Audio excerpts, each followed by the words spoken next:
Not Jewish Polish. Okay, there you go, sir. So there's a Polish dish called kiszki. It's a breakfast sausage made of pig's intestines stuffed with pig's blood and buckwheat. I'm sure they serve it at, what was the place we ate last night? Farmstead Market? Laurelhurst Market. What? Laurelhurst Market. Laurelhurst Market, aka Fat on the Plate. The kiszki is, that's what the dish is. It's pig's blood stuffed in pig's intestine with buckwheat. It's the least kosher thing you can ever make, unless you sprinkle lobster on top. So what the Jews did, because they had to cook with the ingredients of the style that was available, they made their own version. They call it kishka, which is sort of the Yiddish take on it, and it's schmaltz, which is rendered chicken fat, stuffed in a beef intestine with matzah meal. And this happened with all sorts of foods. So, pickled pork products became pickled beef products like corned beef.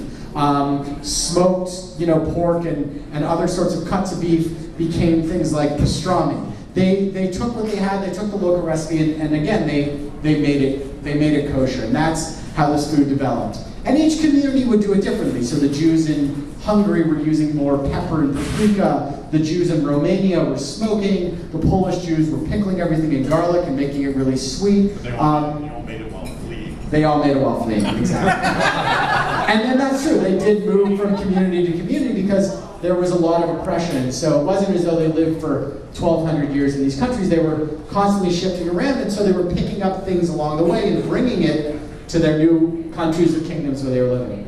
So this brings us to the second great event in Yiddish history, which is the rise of Tsar Nicholas III in the 1880s. A wonderful anti-Semite, really just despised the Jews. He headed the Russian Empire, which at that point in time controlled pretty much all of Eastern Europe. And he passed a series of laws called the May Laws, which harshly restricted life for Jews in Eastern Europe. Jews couldn't live in cities, so they were forced to live in the countryside. Jews couldn't own land, so they couldn't be, in real estate, which is pretty bad. And they were barred from certain professions like law, dentistry, and medicine. So they really took away all their best skills. They left us with basketball and architecture. And so, this caused a tremendous amount of hardship, and there was, of course, violence that went along with it. And so what happened in the 1880s was you saw this tremendous exodus of the Jews, the Yiddish Jews from Eastern Europe. Some 2 million of them fled Eastern Europe in the period between the 1880s and just after the First World War. And they went to parts of Western Europe, they went to Canada, they went to South America, but the vast majority of them, close to that 2 million in number, went to the United States. And of that majority, the vast majority of that went first to New York City.